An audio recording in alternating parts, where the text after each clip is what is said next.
Alafiani. This is the Apetabi Ialosha Ola Omi Akalatunde, and this is Got to Be Oshun Television. I give you greetings of this glorious time of the winter solstice, and I hope and pray that this time of darkness and rejuvenation is being edifying and fortifying and uplifting for you.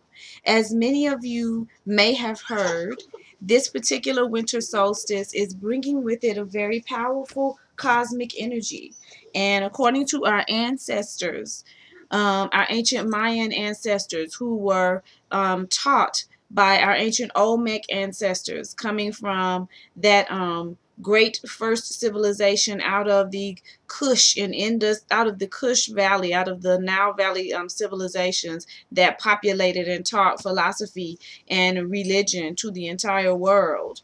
This particular type of energy does not happen in our cosmological system but once every 26,000 years. So it is a blessing to be alive at this time. It's a blessing to be able to participate in such a convergence of powerful energy. And winter solstice time is always a time of rejuvenation. It's always a time of rest. It's always a time that you take to fall back somewhat and to go into yourself, to go within, and to use this time of darkness and of cold to make sure that your internal self is being maintained properly. And when I say internal, I mean inside your body, but I also mean inside your ori, inside your mind, inside your spirit. The winter time is a time to make sure that all that needs to be cleaned out and flushed out of those areas is flushed out, and you rest and you rejuvenate so that you will be completely revitalized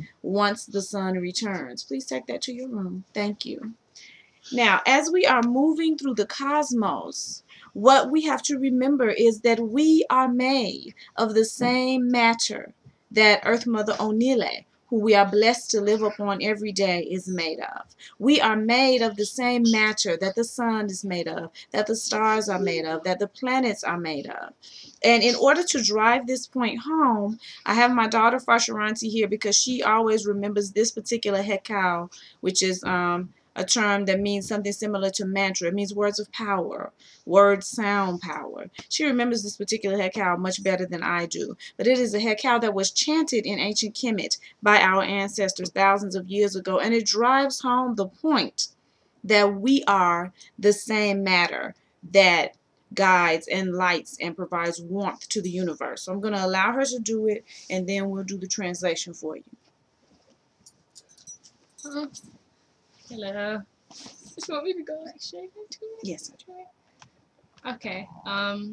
So it's Nukpu Nukku, Ameku Kemam, Keperu im Neter Hao, Nukwa im Enu, Inku Amuku.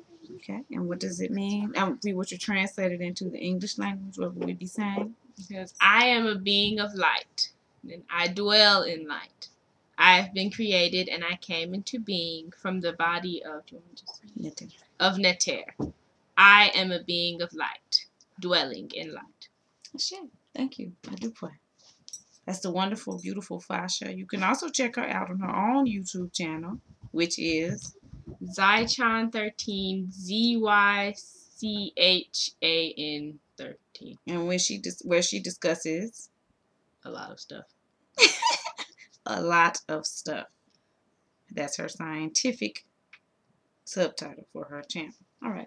Thank you, Fasha. All right.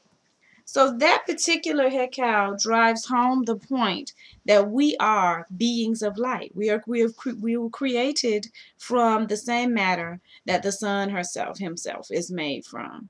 When we remember that and when we take that seriously, then we understand how important times like the winter solstice are. And as a matter of fact, if you look at any of these more recent holy days, now called holidays, to take that term holy out so that people won't associate it with anything spiritual, because modern civilization is based upon not being associated with spiritual things. But originally, these were holy days. So when you look at all of the cultural holy days that take place around this time, what we had was when these newer cultures began to come to the forefront, the people who were still practicing the ancient way could not be coerced into these newer ways of living. And so what they had to do was amalgamate these newer ways of thought with the ancient ways of thought. And so this has always been a time that people who are earth-based and people who are earth-centered have celebrated the rebirth of the sun, because December 21st is the longest night of the year. So this is the time when we know that the sun has totally and completely taken a back seat.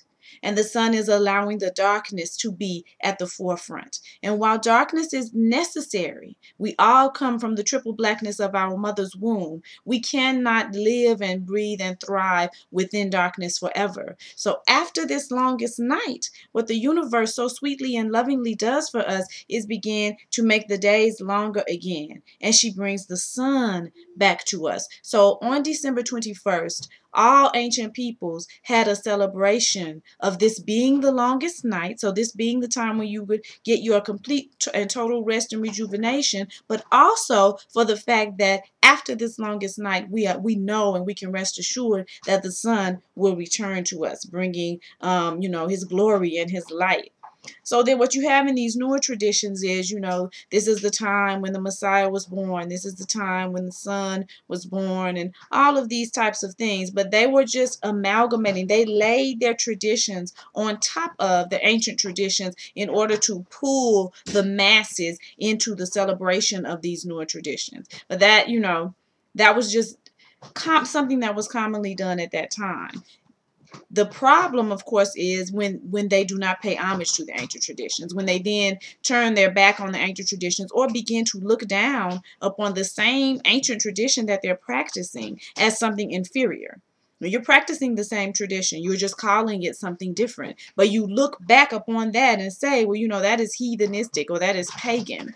And you use those terms to mean something negative. So that's the issue. That's the problem.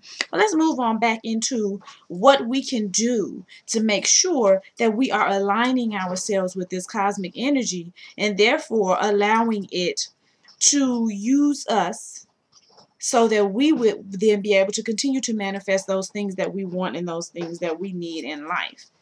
Nagasi and Nubia? What is that noise?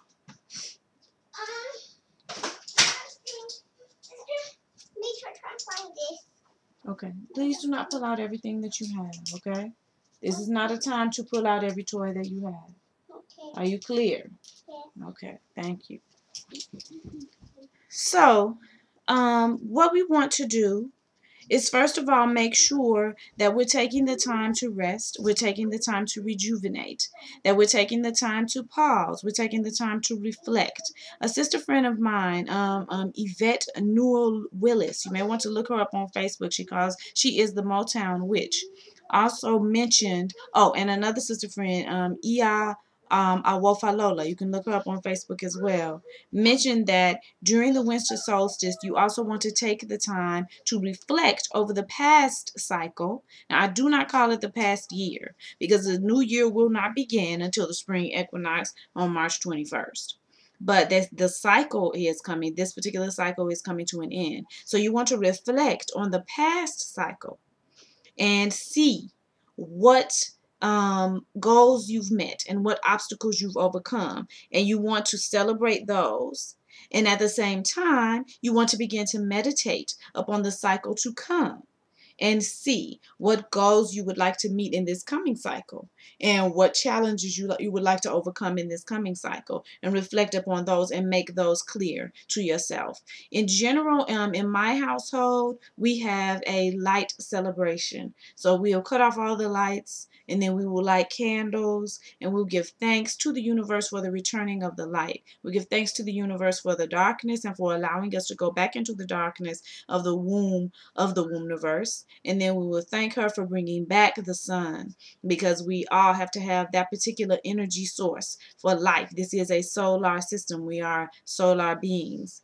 So we do need that energy source for life. So we give thanks for that. But we turn the lights down low. We give thanks in the form of prayer and meditation. And then we light candles to symbolize the returning of that light and that life force. In addition to that, we sometimes do vision boards so that we have the vision clear of what we want to manifest in this next cycle. And we hang those vision boards high in our room so that we can keep our eyes on them, so that we can always be focused and reflecting on what it is that we are trying to create with this coming cycle, because you have to remain conscious of what it is that you're trying to create. You can't let that fall out of your consciousness in this day and time, and just in life in general. You have so many distractions that will pull you away from what you know that you really want to be doing and what you really want to be achieving. So a vision board helps to let you have that, or it gives you, I should say, that focal point, so that you can remain clear and focused. Basically, it's a focal point. So I didn't want to use the term focus, but you want to remain clear and focused on what it is that you're working toward for this next cycle. If there are goals that you are moving towards that may require a bit more energy than just you having them on a vision board and just you speaking them into being, if you think that they require an extra push from the spiritual realm, then what I strongly suggest is writing those goals down and burying them in Earth Mother Onile. Earth Mother Onile is a living, breathing entity. We are blessed to be living upon her. We're blessed to be fed by her and loved by her and taken care of by her. But she's a living, breathing entity and energy force in and of herself. And we do not tap into that often enough. We're actually utilizing her energy most of the time. We're just not being aware of it. You know, we don't eat anything that doesn't come from her, even if it's synthetic. It has pieces and parts of it that come from her.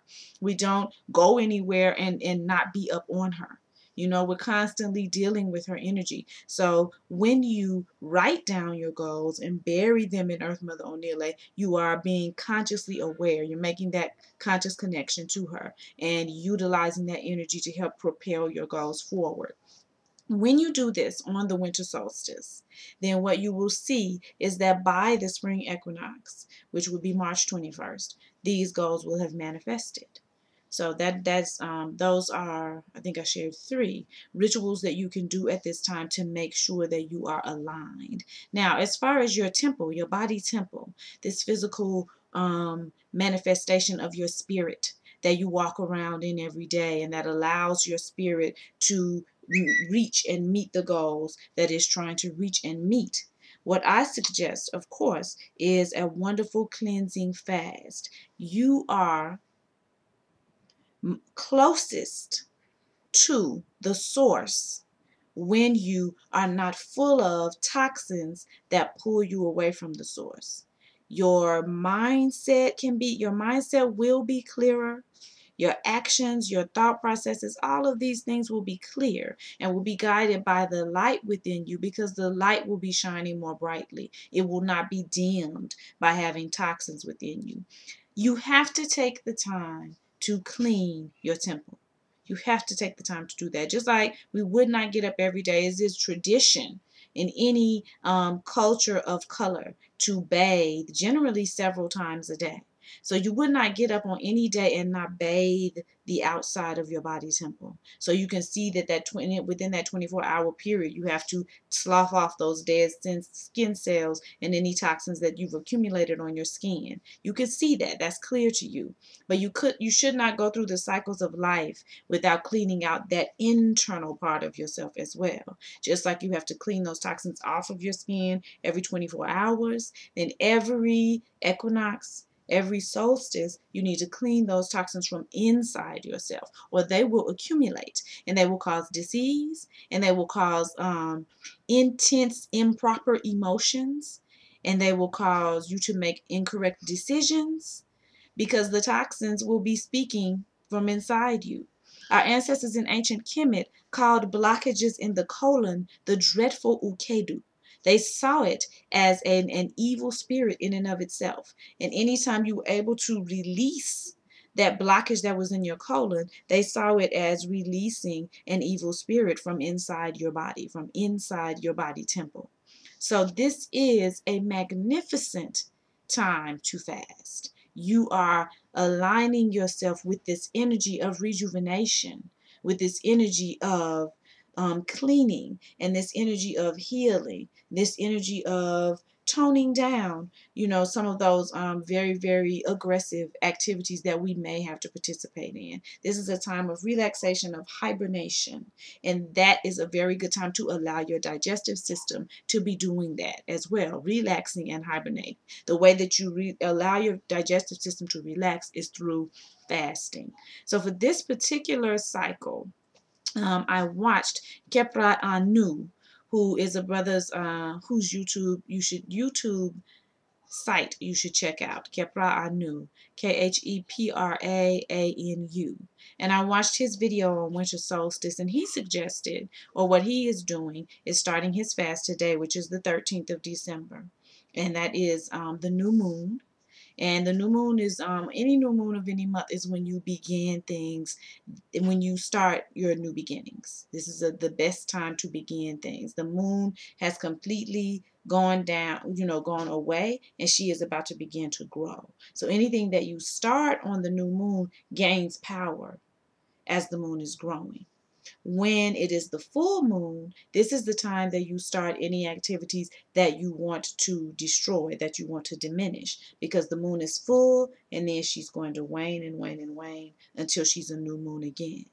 So this new moon time was the time that he said he was going to start his fast. And while watching his video last night, I was like, that is so wonderful. That's right on time, and that's auspicious, because I hadn't decided what I was going to do with my own winter solstice fasting. So after seeing that video, I was like, good, I'm going to start mine today too. Now, what I found when I did Cocoa Cure was that it is very difficult to get the fresh, good coconuts here in Atlanta.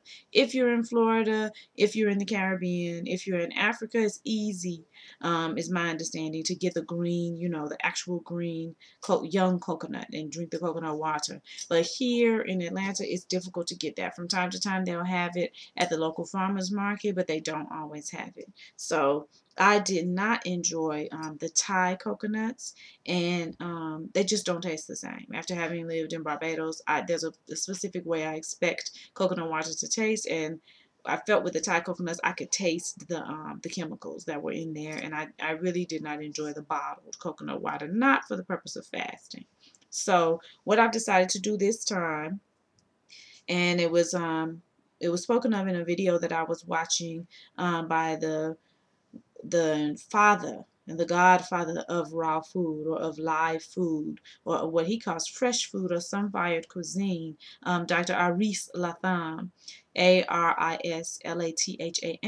I was watching one of his videos called The Art of Raw Foods, and he stated that if you cannot get the coconut water, that watermelon juice is good as well. So what I've decided to do with this particular fast is to juice the organic watermelons, the one that have the seeds in it. Because anything that you're supposed to eat should have a seed in it. It's like you got seeds in you to grow your future generations. You don't want to be eating anything that's had the seeds taken out of it. That's completely unnatural.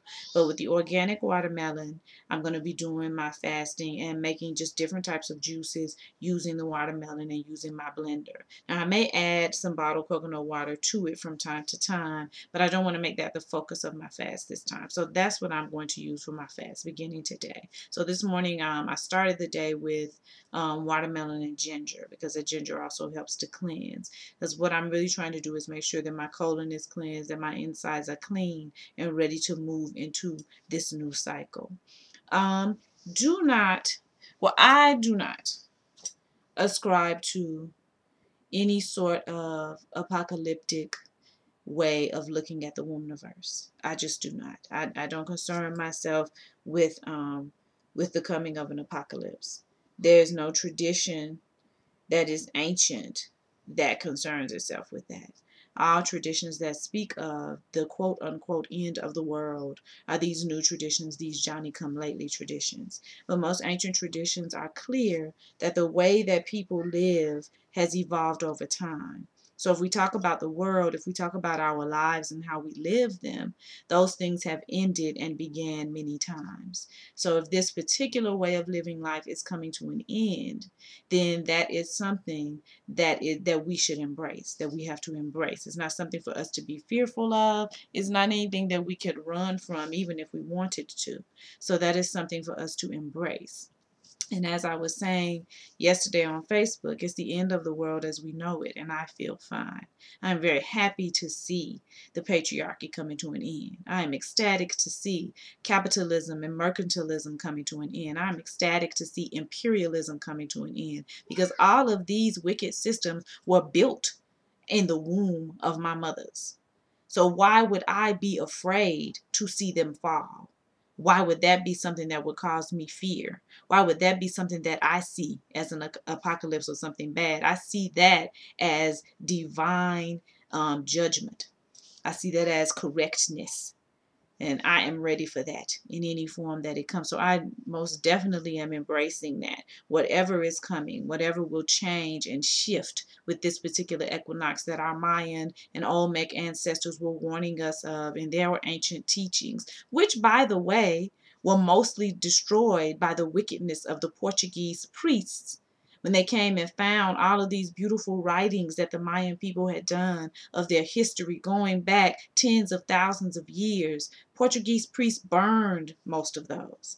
Isn't that hideous? Isn't that horrible? But we know that Alexander the Barbarian did the same thing in ancient Kemet. He destroyed the library, he destroyed it just out of, I don't know, jealousy, anger. Not clear why people would do something like that. But the small amount of information that we have left over from this wonderful Olmec Mayan civilization lets us know that a great shift is about to occur. So let us put ourselves in place to embrace that. Let us be ready for that shift occurring, because the lifestyles that we're living now are destructive. The forces that are moving and controlling the majority of Earth Mother Onile's resources right now are destructive. So nobody wants these things to stay in place. Nobody with any sense wants these things to stay in place. So let us embrace moving into an actual society where life is based upon life, as opposed to life being based on destruction. Let us embrace moving into that. Let us see that as the coming of something wonderful. And let us prepare ourselves for the tremendous celebration of Earth Mother and all of her children for the end of this particular wicked system. How can that be seen as something cataclysmic? How can that be seen as something negative when all that this system has done has been destructive? So those are my thoughts on that. I'm going to close.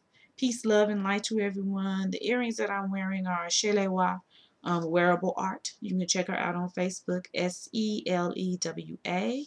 I'm also wearing a skirt that was made by a very dear sister friend, Lynn Tillman, LYNNTILLMAN. You can find her on Facebook. And I don't know if you can see it, but the patch on the skirt says, "Huja bless, no one curse." In the Yoruba language, we say, "Bolorun kopani, enia kopani." If God does not kill me, then there's nothing that people can do to harm me. So on that note, we will close. Asheo, Adupueo, anyone who wants to participate in the watermelon juice fast with me, please hit me up on Facebook. You can find me on Facebook. If you want to at this time, this is a very auspicious time to have consultations done, whether that be holistic health, unschooling, or spiritual. Please hit me up on my website, www.osheturainstitute.com, Institute, just regular spelling of institute. So you can hit me up there. You can hit me up on Facebook if you want to join the fast, and we can do the fast kind of as a cyber group. And I pray the blessings of ecstasy, abundance, and bliss, all of the blessings of Oshun, upon all of those who are wishing positivity to me. I pray the lessons of life upon those who are sending me otherwise. All right. Odabo.